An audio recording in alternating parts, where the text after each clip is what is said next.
E eu estou recebendo aqui uma visita queridíssima de um querido amigo, ex-prefeito de Salvador, deputado federal, pré-candidato ao governo da Bahia, ACM Neto. Neto, meu amigo, seja muito bem-vindo.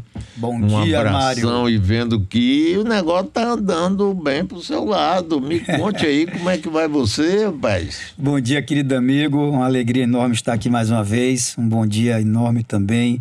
E um beijo carinhoso a todos os amigos ouvintes da Metrópole. As coisas estão caminhando. Muito trabalho. Essa época do ano é uma época que é uma maratona, Mário, porque até o dia 2 de abril a gente tem que fechar os partidos, definir as candidaturas. Essa é a primeira eleição sem coligações proporcionais, eleição geral. A eleição passada de 2020 já foi assim. Então isso antecipa muita coisa. Antigamente, os partidos chegavam na época das convenções, portanto lá em julho, e faziam coligações e se arrumavam. Agora não. Como não pode mais ter coligação, os candidatos têm que ser definidos nesse momento, em cada partido. Então, olha, é uma trabalheira. Ontem nós encerramos a última reunião 1h da manhã. Aliás, já tem aí uns 10 dias que está sendo assim. Vai até 1 da manhã, começa às 6h30, 7h, mas graças a Deus as coisas estão avançando bem, estou muito animado. Ontem você teve um apoio muito importante. O vice-governador João Leão, que durante os últimos 14 anos foi aliado do PT, resolveu apoiar a sua candidatura. Se você fosse valorizar assim, em termos políticos e eleitorais, o que é que representa para você, para a sua candidatura, esse apoio, Neto? Olha, Mário, representa muito. É bom a gente lembrar que nos últimos anos havia um tripé de sustentação da base do PT aqui na Bahia, da base do governo do Estado. Ganharam praticamente 4 eleições sustentados nesse tripé, que eram o PT, o PSD e o PP. Esses eram os 3 principais partidos, as 3 mais importantes forças políticas que contribuíram para 2 eleições de Jacques Wagner e 2 eleições de Rui Costa.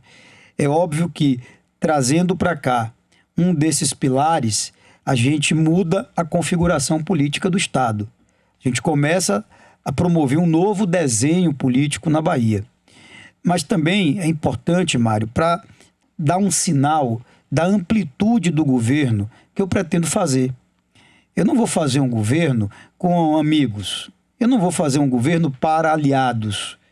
Assim, inclusive, foi em Salvador durante 8 anos como prefeito. A gente procurou fazer uma coisa ampla, dialogando com todos.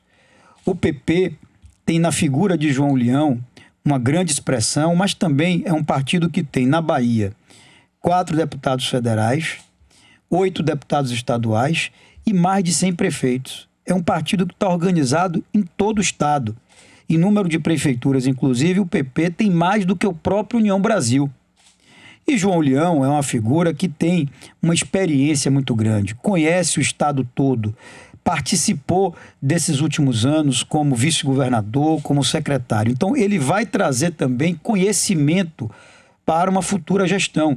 Ele no Senado Federal, né, se essa for a vontade do povo baiano, lutando pelos recursos, pelos projetos, lutando para ajudar o governo, mas com esse conhecimento e essa experiência que ele tem de sobra para ajudar a gente a fazer um belo trabalho a partir do próximo ano, se em outubro as coisas derem certo. Neto, me diga uma coisa. Você acha que esse rompimento de Leão com o PT, depois de 14 anos, está sempre junto, teve com Lula, disse que vota em Lula, depois ele mais ou menos, você acha que isso veio em função daquela declaração sentada aí nesse mesmo lugar que você está, de Jacques Wagner? Porque ele, segundo Rui disse que hora nenhuma ofereceu a ele assumir o governo, mas ele já estava preparado para assumir interinamente o governo. Na hora que Wagner vem aqui e ignora completamente ele, embora depois tenha pedido desculpa, mas você sabe que, né, depois da pedra lançada, pedir desculpa não resolve. Você acha que isso foi um dos principais fatores dele ter mudado? Eu tenho a impressão que esse fator contribuiu muito, Mário. E até vou lhe dizer que eu fiquei surpreso, como praticamente os baianos e quem entende de política. Porque Jacques Wagner, o senador Jacques Wagner, ele, como todos nós, tem qualidades e defeitos. Mas sempre foi apontado como uma pessoa muito experiente na política. Sim. E ele é, né? Então, como gestor, a gente até pode fazer alguma crítica, etc., mas sempre foi um político muito hábil. Eu estou aqui fazendo esse registro, mesmo sendo adversário, mas é isso mesmo. Foi parlamentar por muito tempo, né? Governador, ministro, senador da República. Então, ele sempre teve essa característica de ser um político hábil. O que me surpreendeu, e certamente eu acho que isso causou perplexidade em Leão e na turma do PP, foi sequer Wagner ter dado um telefonema para Leão para dizer: olha, meu amigo, é o seguinte, eu amanhã vou dar uma entrevista e vou comunicar que o Rui Costa fica até o fim do governo e que o PT vai ter candidato a governador. O mínimo que a gente podia esperar era a consideração de um telefonema. Porque, Mário, veja, na política as circunstâncias mudam. E às vezes você pode fazer uma conversa, sinalizar numa direção e ter que mudar. Sim, claro. A política é isso. E aí você vai sentar, olhar no olho, bater um papo e dizer: olha, meu amigo, eu não posso mais lhe atender. Não vai dar mais para fazer aquilo que eu tinha dito que era possível. Vamos mudar aqui. Como é que a gente faz para se reorganizar? Então, isso é o mínimo que se espera. E de repente veio a bomba daquela entrevista na segunda-feira, aqui, aliás, mais uma vez, né, muita coisa acontece aqui nos seus microfones, e isso pegou a todos de surpresa. Eu lembro que na terça-feira, um dia depois, portanto, da entrevista, eu fiz a minha primeira reunião com progressistas lá em Brasília, e deu para perceber a decepção, a frustração, não só de Leão, mas de toda a turma do PP, com a forma que foram tratados. Né? Uma coisa assim meio de desconsideração, de desrespeito. Eu aqui não estou para julgar ninguém. Sim. Pelo amor de Deus. Nem mesmo para julgar as decisões tomadas pelo Wagner, pelo Rui, de maneira alguma. Aliás, eu compreendo perfeitamente o Wagner ter decidido não ser candidato. É um direito que ele tem. Ninguém pode obrigar ninguém a ser candidato. E eu aprendi duas coisas com nosso velho amigo, meu avô, seu querido amigo ACM. Uma com o acerto dele.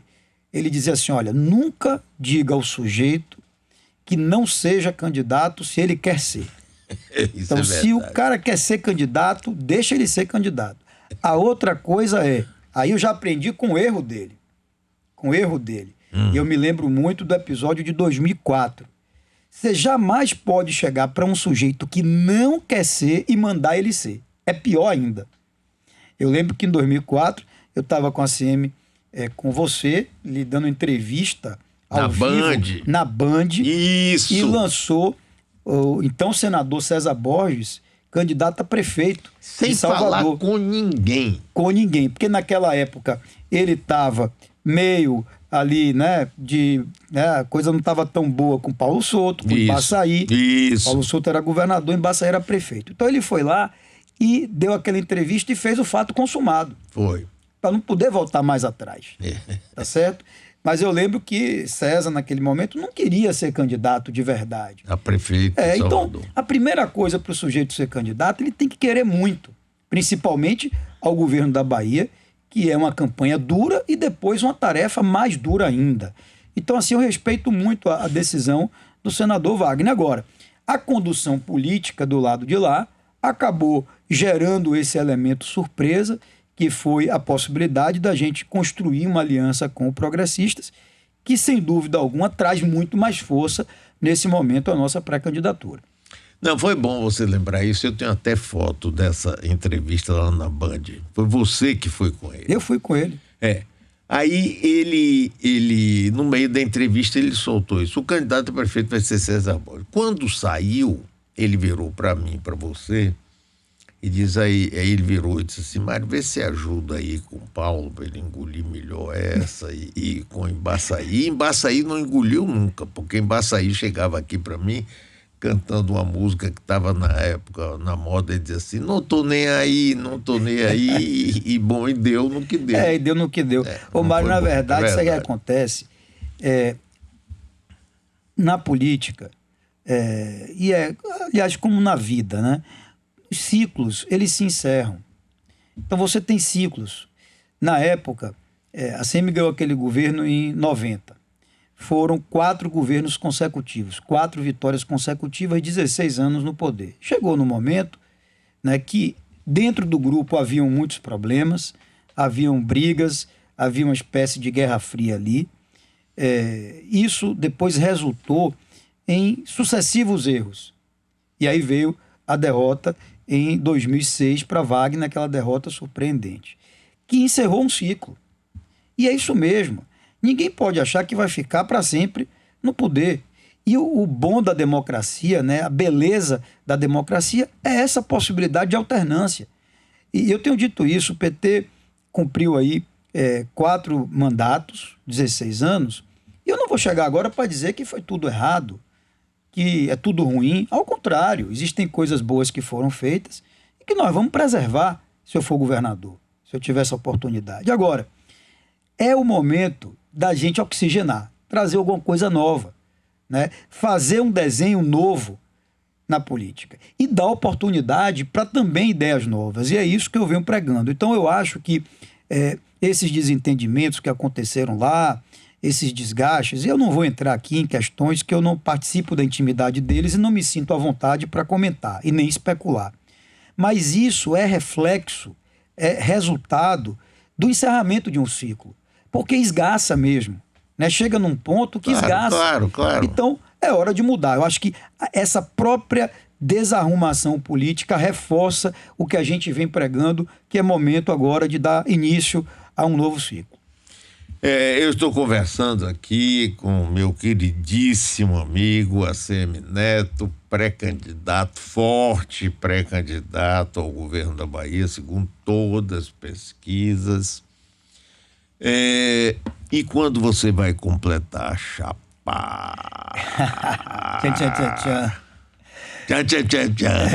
Essa pergunta. Rapaz, que xadrez, hein? Xadrez. Na verdade, Mário, é o seguinte, vamos lá. Eu sempre disse que eu não tinha pressa, né? Que se alguém tinha pressa era a turma do governo que estava no poder e que precisava sair na frente. E que eu não ia marcar prazo e nem estabelecer data para poder apresentar a chapa. Em função desse novo fato político, da aliança com o PP, ao contrário, nós até saímos na frente, porque eu oficializei o acordo com o Leão para ele ser pré-candidato ao Senado antes mesmo deles lá anunciarem a chapa ou uma aliança. É claro que a gente sabe que é muito provável que o senador Otto seja o candidato, mas isso ainda não foi anunciado formalmente, tá certo? Então, assim, eu continuo sem ter pressa, mas consciente de que existem muitas expectativas. Eu tenho aí alguns partidos políticos que desejam essa vaga da vice, assim como também pessoas que estão se posicionando, todas de valor, todas com qualidade, todas que reúnem condições de agregar numa chapa eleitoral. A grande questão é saber se a gente vai anunciar até o dia 2 de abril, que é esse primeiro prazo da janela partidária, ou só depois disso. As conversas avançam, tenho tratado diariamente sobre o tema, mas com tranquilidade. Eu já passei por algumas eleições majoritárias, pessoalmente já disputei 3, e tive um papel, né, muito importante na minha sucessão, que foi a eleição de Bruno. Então, pelo menos em 4 eleições majoritárias para Prefeitura de Salvador, eu vivi isso. Essa pressão, você ter que administrar expectativa de muitos, né? Muitos desejos e poucos espaços. E a política é isso. Aliás, ontem na coletiva eu falei, se eu não tiver condições de decidir corretamente quem vai ser meu vice, eu não estou preparado para ser governador. Ah, rapaz, Ponto. concordo inteiramente com você. Ponto. Porque Ave governar Maria. é decidir, amigo. Ave Acabou. Maria. Não Boa, tem que ter medo boa. de decidir. Então, Boa. na hora certa, vou tomar a decisão certa que seja o melhor. Agora, é claro que haverá prantos e ranger de dentes, como dizia Castro Alves. E não tem jeito, Não entendeu, tem Mário? jeito, né? Porque- Muitos serão chamados, mas apenas um será o escolhido. Diz a Bíblia também. Não, e outra coisa, Mário, a gente tem que olhar, a função de vice é muito importante, claro. É um parceiro do governador, é o substituto imediato do governador, mas isso não é tudo. Isso não é tudo, entendeu? Lá na frente nós vamos precisar ter um time forte para governar a Bahia. E, eventualmente, aquele que não puder contribuir agora, necessariamente não vai estar fora lá no futuro, né? Então, você tem outras posições, né? A chapa de deputados, enfim. Então, eu vou com tranquilidade conduzir isso, serenar aí os ânimos e os ímpetos e depois também lamber as feridas. Já fiz isso várias vezes na vida, né? Em 2018, quando eu decidi não ser candidato, eu tive que lamber muita ferida e nem por isso eu morri, estou aqui de pé. E a política é isso, entendeu? Rapaz, eu gostei do que você falou aí agora, tanto do vice quanto essa de lamber ferida. Haja ferida para ser lambida, mas é isso mesmo, faz parte, claro. Claro, E o concordo. tempo passa, Mário, o tempo passa, as relações... O que precisa é ter respeito, né? E agir com sinceridade, e ter olho no olho e falar a verdade. Eu acho que acontecendo isso, conduzindo dessa forma, agora eu também não posso pegar e colocar uma faca no pescoço de nenhum dirigente partidário para dizer, ó, meu amigo, você vai comigo de qualquer jeito. Eu não posso. Eu tenho força dentro do meu partido, né? Que é a minha casa. No partido dos outros, eu tenho que respeitar a autonomia e o que cada um quer, conduzindo da melhor forma. Agora, vamos conversar com calma, com tranquilidade e procurar construir a melhor aliança possível. Me diga uma coisa, quais são os partidos que já estão com você e quais os que estão em mira, ou você não quer falar sobre os que ainda estão... Não, Mário, eu posso falar, não tem nenhuma dificuldade, ao contrário. Assim, que já anunciaram apoio formal à nossa pré-candidatura, nós temos o Progressistas, Sim, o Cidadania e o Solidariedade. Esses três partidos, além, é claro, do União Brasil, que é o meu partido. claro. Né? Estamos com conversas bem avançadas e essa parceria com certeza vai ser mantida com o PSDB, que é um parceiro histórico nosso, Claro. aqui na Bahia. Estamos conversando bastante com o Republicanos, que também é outro partido que está ao nosso lado desde 2013, quando eu assumi a prefeitura. Estamos com um diálogo muito bom com o MDB, que também é parceiro nosso desde o segundo turno de 2012, com o PDT, que se incorporou nesse diálogo e nessa construção política na eleição de Bruno, aqui em Salvador, no ano de 2020, com o PSC. Estamos conversando com o PROS, estamos conversando com o Podemos. Então aqui, eu já lhe disse quantos? 5, 6, 7, fora os 4 que a gente já anunciou. Então, nós temos aí um universo, mais ou menos, Mário, de 11 partidos com os quais nós ou já selamos compromisso ou estamos conversando. Ah, Neto, vai dar para fechar todo mundo? Realmente eu não sei, né? O que também não impede, inclusive, da gente conversar com outros, né? A gente não sabe como é que as coisas vão ficar. Você tem 2 momentos. Tem esse momento até abril e tem um momento depois de abril. A definição do apoio dos partidos acontecerá quando? Na convenção. A convenção vai ser no princípio de agosto. Então ainda tem uma Muito longa tempo. caminhada pela frente. Aí, por exemplo, um parceiro histórico nosso, que é o PV, está caminhando para uma federação nacional com o PT. Se isso acontecer, esse ano a gente não vai poder dialogar com o PV, mas também não significa rompimento e tal. É uma coisa nacional. Então tem coisas nacionais que podem acontecer, tem coisas locais que vão acontecer, e aí até agosto a gente fecha esse desenho, entendeu? Agora me fale dos republicanos, porque republicanos você tem João Roma, que o Bolsonaro teve aqui ontem, ou antes de ontem, né, e faz questão de lançar a candidatura de João Roma. Republicanos, os republicanos, afinal, vai ficar com Bolsonaro? É uma opinião sua, não sei se você tem informação ou não. Olha, Mário, eu tenho uma relação muito boa com o Marco Pereira, que é o presidente nacional do Republicanos. Assim Sim. como com toda a turma aqui. Aproveito para deixar um abraço fraterno ao meu amigo Márcio Marinho, que é deputado federal e presidente do Republicanos aqui na Bahia, certo? Hoje o Republicanos está na base do governo, lá em Bolsonaro. Brasília. Hoje Sim. ele está. Sim. Se ele vai ficar ou não apoiando a reeleição do presidente, eu aí já não sei. E eu tenho a impressão que essa decisão ainda não foi tomada lá em Brasília. Mas é claro que só quem pode falar pelo partido é o próprio Marco Pereira.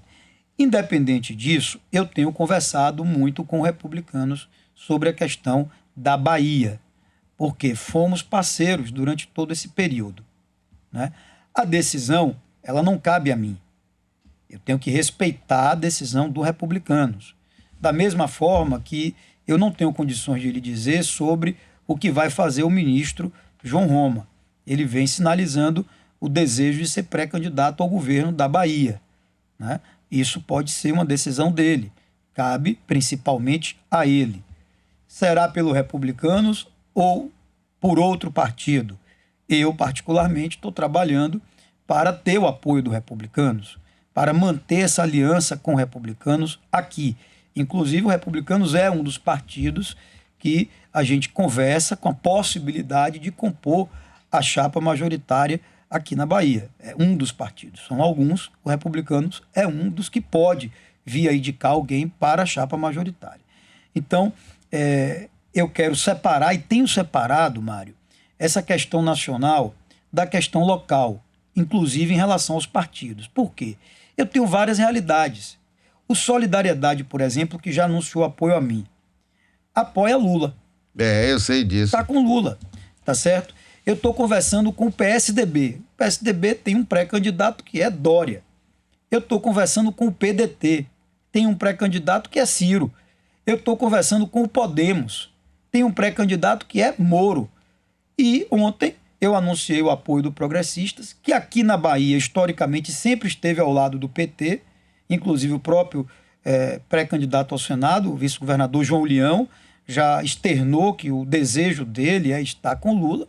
Isso foi colocado. Agora, nacionalmente, o Progressistas está com Bolsonaro. O Republicanos, eu espero que esteja comigo, e nacionalmente vai tomar sua posição. Então, essa questão de eu ter vários partidos com candidatos a presidente da República diferentes me obriga ainda mais a exercer um papel de absoluta neutralidade em relação à sucessão presidencial. Eu não posso assumir uma candidatura única a presidente da República, inclusive em respeito a que cada partido desse tenha a sua preferência nacional. E de alguma forma, uma mensagem de segurança para o futuro. Porque qualquer que venha a ser o presidente eleito pelos brasileiros, nós vamos construir uma ponte de diálogo. Nós vamos aproveitar esses partidos que estão conosco hoje na Bahia e que, de certa forma, têm várias conexões nacionais para construir essa ponte no futuro. Então, Mário, eu tenho que respeitar a dinâmica de decisão de cada partido. Agora, em relação aos republicanos, que foi a sua pergunta, eu espero que venha conosco. Você acredita que ainda possa surgir a terceira via para a presidência da República? Olha, poder pode. Poder pode. Tempo para isso ainda tem. A política é muito dinâmica. Talvez, se a gente tivesse batendo esse papo, Mário, estamos aqui no dia 18 de março de 2022. Vamos voltar 4 anos no passado. Talvez em 18 de março de 2018, poucos apostassem na eleição de Bolsonaro para presidente da República. É verdade. E ele se elegeu. Não é isso? Foi. Então, o quadro político hoje no Brasil é de polarização, não há dúvida.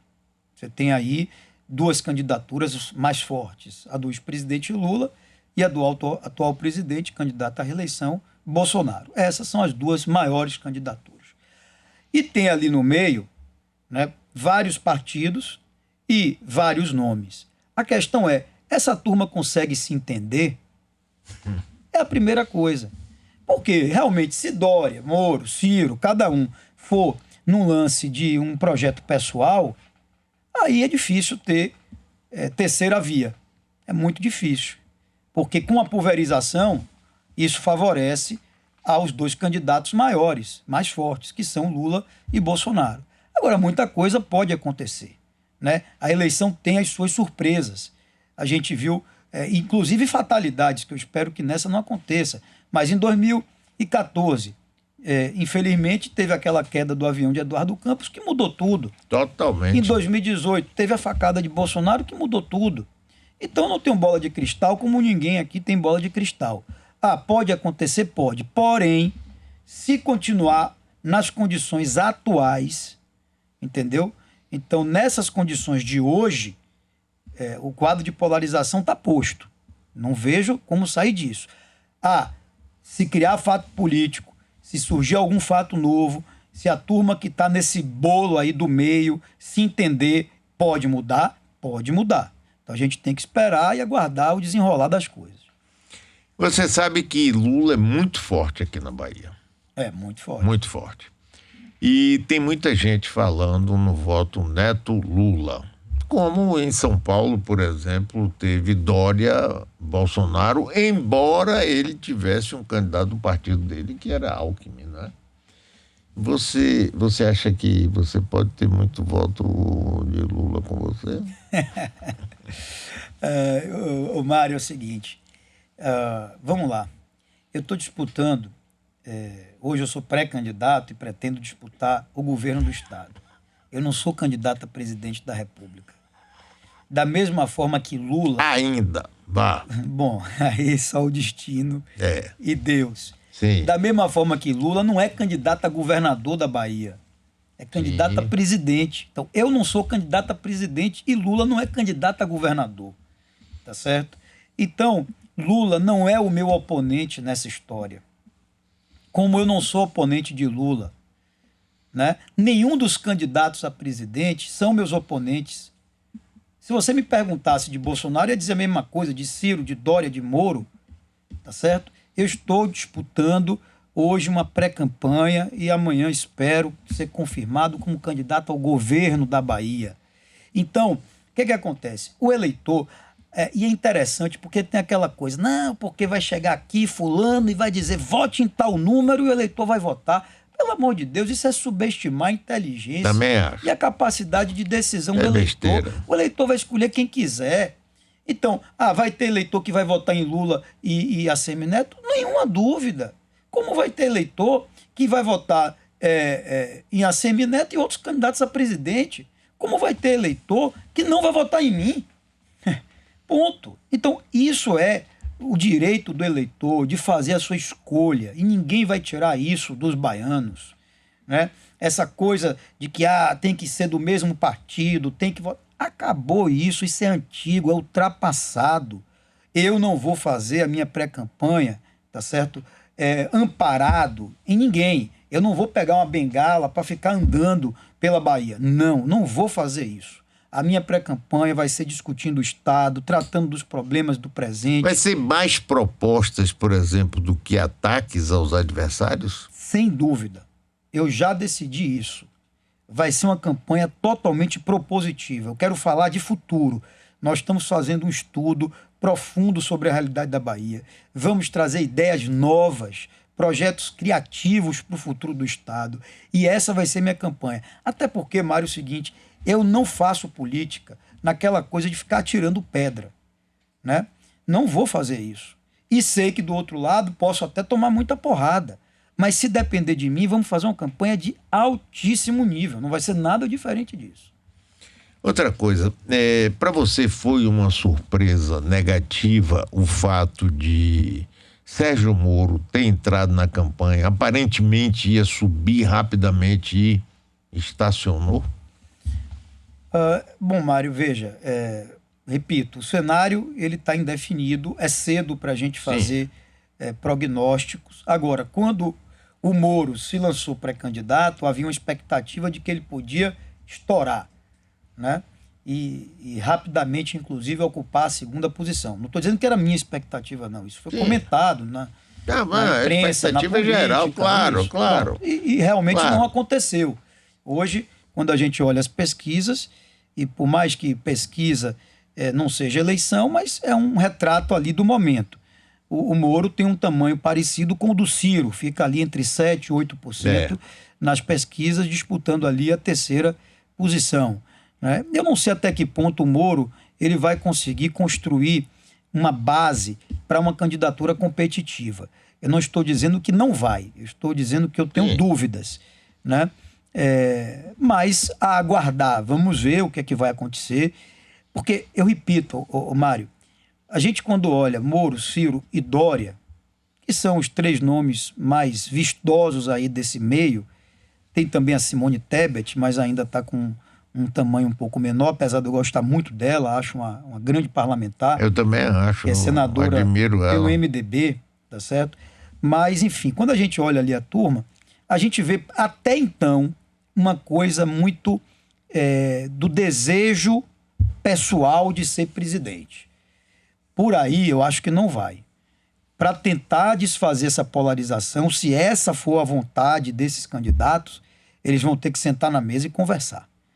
Eu acho que esse é o ponto de partida. É fácil? Não é fácil, porque trabalha-se com a vaidade de cada um, com o projeto de cada um, né? Agora, falando aí não como pré-candidato a governador, mas com um político experiente, apesar da juventude, eu acho uma coisa estranha, por exemplo, o governador de São Paulo, João Dória, que é trabalhador, ele é sério, é trabalhador, você vê que ele é um sujeito empenhado e tudo, mas a popularidade dele dentro do estado de São Paulo é muito baixa. Como é que você tem alguma explicação? E não é o pré-candidato, é o político. Mário, eu acho que a questão lá é uma rejeição mais pessoal do que propriamente até administrativa. A gestão dele é uma gestão em São Paulo bem avaliada. Ele tem um bom governo, tem uma boa equipe. Tem. Né?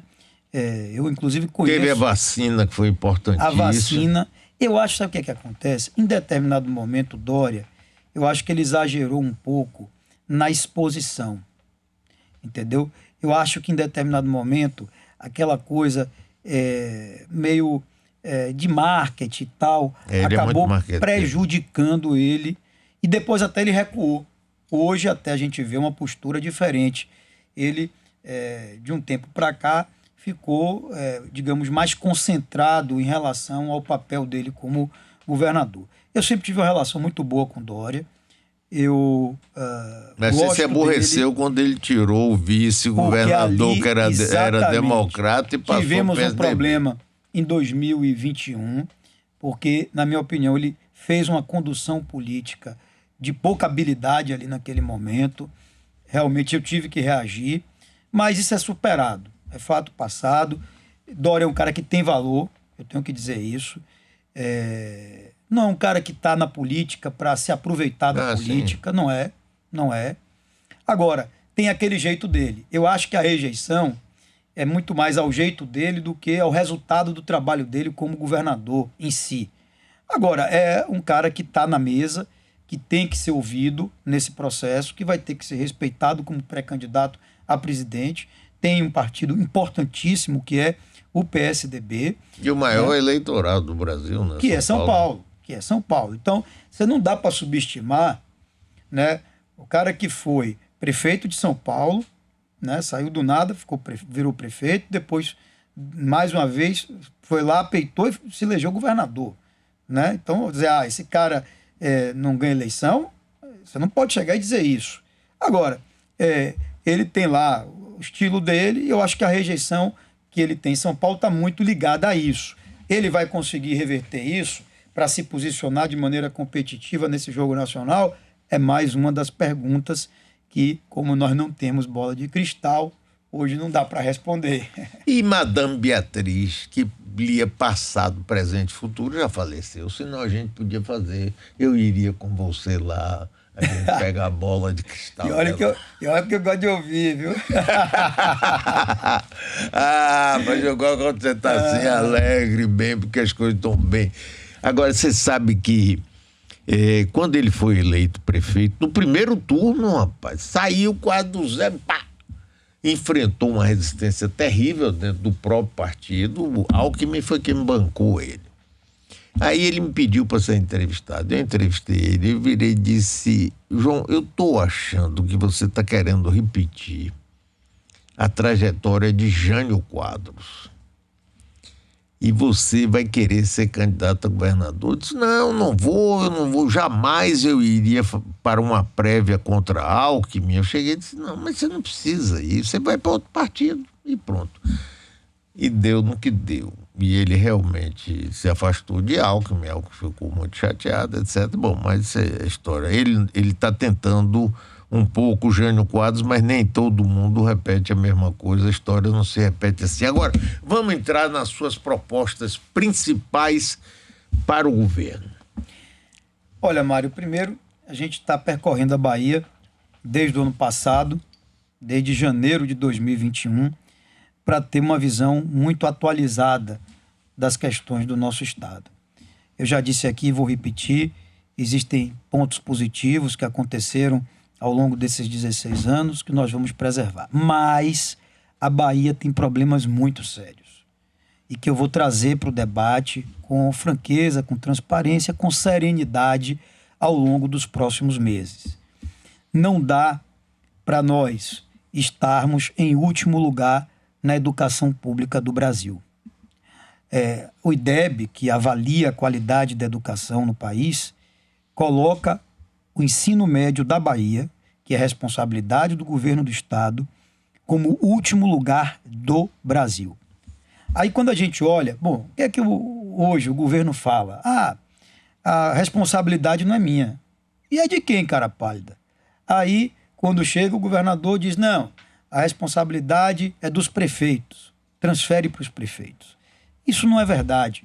A gente tem modelos de educação no Brasil que estão dando certo. Eu posso falar, por exemplo, em relação à alfabetização e à qualidade do ensino fundamental do estado do Ceará.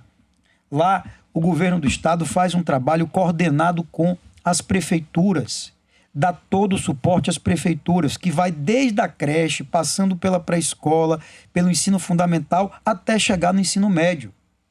Ou então a gente podia mostrar o exemplo de Pernambuco, que o estado recebe um aluno não tão bem formado da rede municipal, mas quando o aluno chega no ensino médio, ele acelera a qualidade, principalmente pelo ensino em tempo integral que foi implantado em Pernambuco no ensino médio. Ou então o estado de Goiás, do meu colega e amigo Ronaldo Caiado, que hoje é o primeiro IDEB do Brasil. Então não dá mais para a gente aceitar que a Bahia esteja em último lugar na educação pública. Da mesma forma, Mário, não dá para a gente chegar no interior, e eu tenho viajado muito, a gente chega nas pequenas e médias cidades, é um sofrimento, é uma dor terrível a tal da fila da regulação. As pessoas esperam meses, às vezes mais de ano, para conseguir um internamento hospitalar. E o que é que a gente sente que é o caminho? É preciso primeiro ampliar a quantidade de hospitais regionais, ou seja, você tem cidades que são polos regionais que até hoje não têm hospitais em condição de atender os municípios da região, é preciso levar. E existem muitos hospitais municipais que têm boa estrutura e que, se o Estado chegar junto, dando suporte e ajudando a prefeitura a bancar aquele hospital, ele vai conseguir fazer uma quantidade de procedimentos maior. Mas Rui não fez tantos hospitais, inclusive policlínicas? Não foi. Veja, as policlínicas, por exemplo, são uma iniciativa positiva do governo atual que a gente tem que preservar e ampliar, sem dúvida alguma. Alguns hospitais foram construídos, mas não na velocidade, no ritmo que precisava ter sido. Então você tem ainda, tá certo, muitos buracos no estado sem assistência à saúde. E aí, onde é que essa turma toda vai bater? Vem bater aqui em Salvador. Ou em algumas poucas cidades do interior que tem assistência. Aí a gente olha para a questão do emprego. A Bahia, antes do PT, respondia por 38% do PIB do Nordeste. Hoje, nós respondemos por 28% do PIB. Temos aí a emblemática saída da Ford da Bahia. Perdemos o nosso polo automobilístico. Aí você pergunta qual é hoje o plano estratégico que existe com uma visão de médio e longo prazo para impulsionar a economia do Estado. Não tem. O que nós estamos propondo é trazer uma visão regionalizada, aproveitando o potencial e a força de cada região da Bahia e desenvolver, nós vamos desenvolver um plano estratégico para cada região do Estado. E aí, os investimentos públicos, as obras, a presença dos serviços públicos, tudo isso vai estar vinculado a esse plano. Aliás, em Salvador eu fiz assim, nas minhas 2 gestões. Quando eu sentei na cadeira, a primeira coisa foi: vamos ter um planejamento estratégico.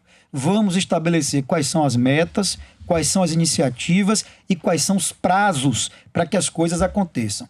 Por último, Mário, se nós estamos, infelizmente, nos últimos lugares na violência, ou na educação, estamos nos últimos lugares na saúde, estamos nos últimos lugares na geração de emprego, infelizmente nós estamos em primeiro lugar na violência.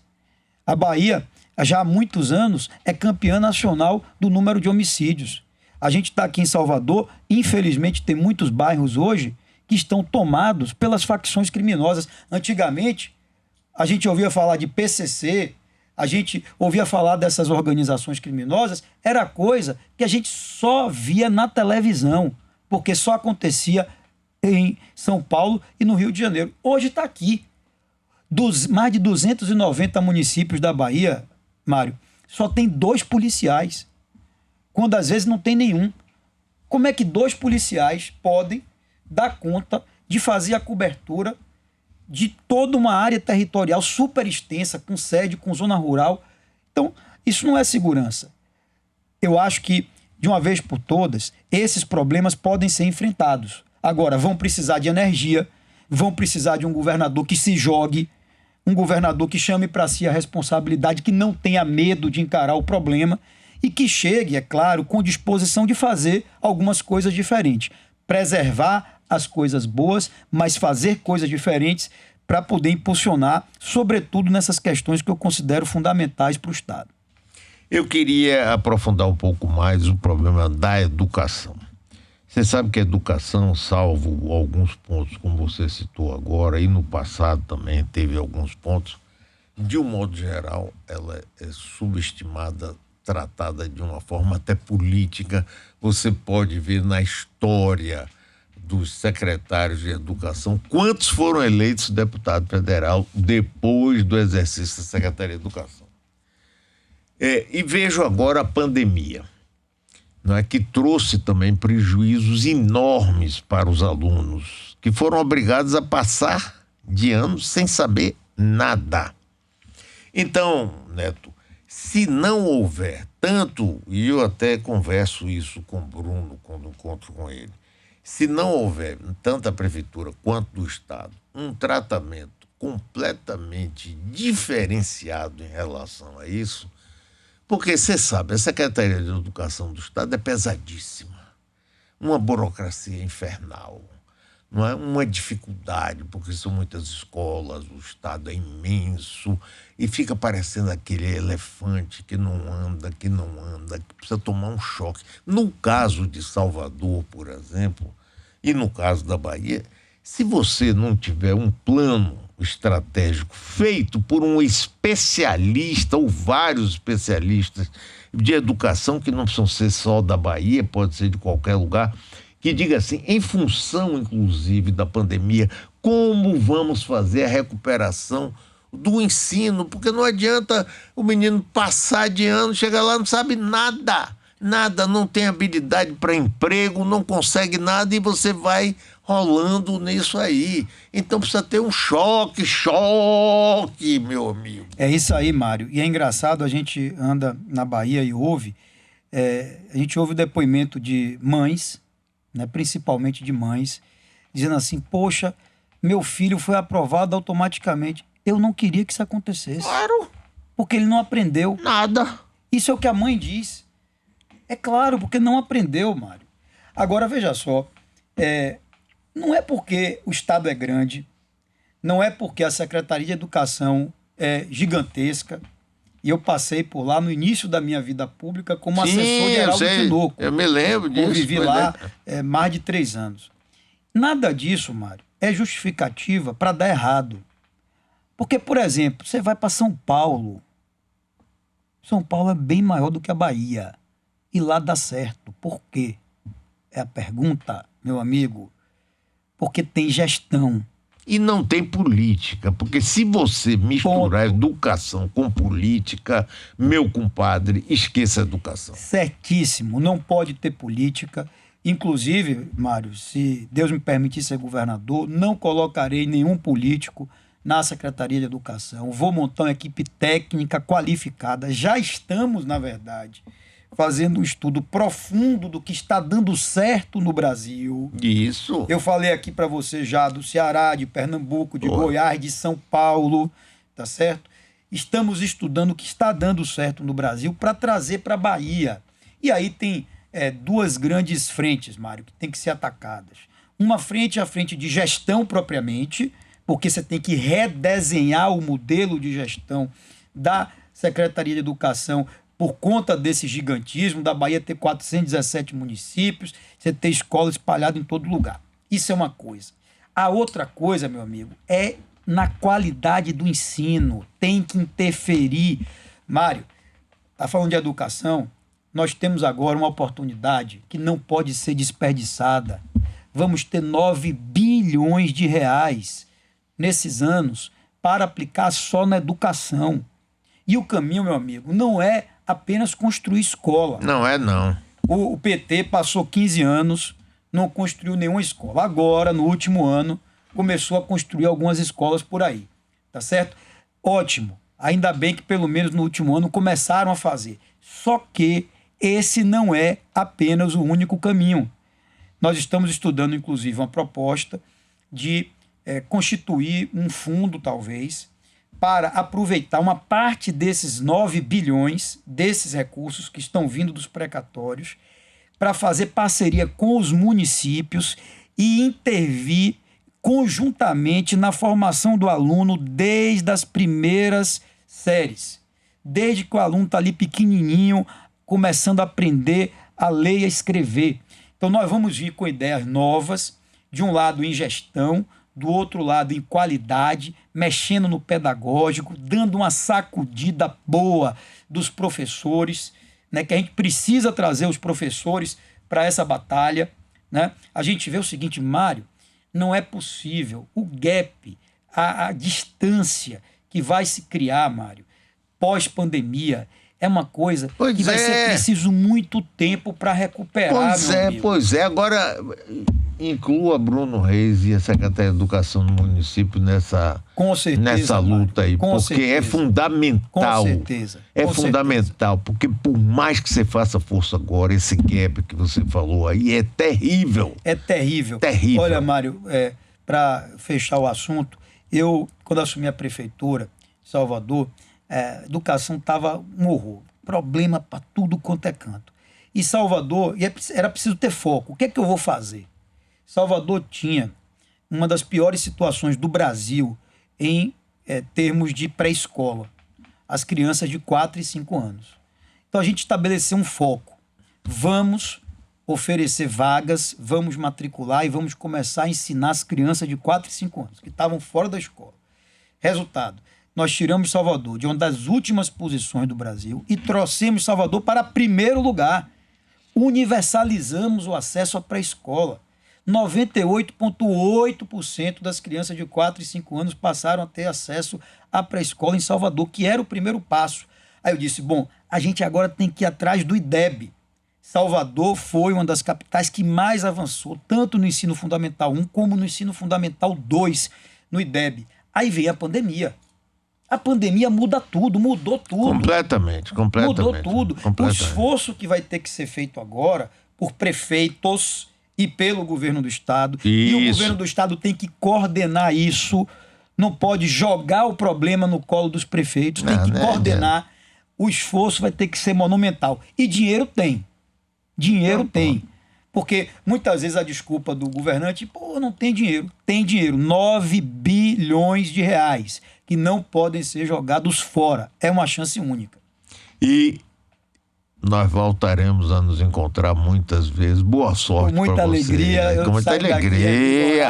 Pois é, saia mesmo. Eu gosto de ver você assim, alegre, dando risada. Meu queridíssimo amigo. Você também, meu queridíssimo amigo. Enorme. Boa sorte, viu, rapaz? Obrigado. Você sabe que a nossa ligação é... de coração. Pois de coração é, e muito então... forte. Que Deus lhe abençoe. Obrigado você pelo também. Carinho, pela amizade. Obrigado a todos pelo prestígio da audiência. Um beijo enorme. Vamos em frente, Mário. Beijo você Beijão, também. Vamos ao encerrar rede, intervalo comercial e José Eduardo chega. Atenção, emissoras associadas. Desfaz-se agora a rede de rádio para a transmissão do Jornal da Bahia no ar, com Mário Guedes. A rádio da cidade, Metrópole FM. Chegou o grande dia, a grande oportunidade de comprar Fiat com pronta entrega garantida. É a grande chance Fiat na Cresalto. É grande porque tem redução de IPI em dobro. É grande porque tem pronta entrega garantida. E você ainda ganha todas as vantagens do Clube Cresalto. É grande porque tem ofertas exclusivas só para este dia, só para este sábado. É 100% de chance de você levar seu Fiat com pronta entrega e redução de IPI em dobro. É só na Cresalto, Bonotô e Lauro de Freitas. Juntos salvamos vidas. Jornal da Bahia no ar, primeira hora. Oferecimento Fé Comércio Bahia. Quem representa, defende. Acesse curta duração senaiba.com.br e escolha o curso que combina com você. A Escola Ibá do Quintal atua com atenção plena aos marcos de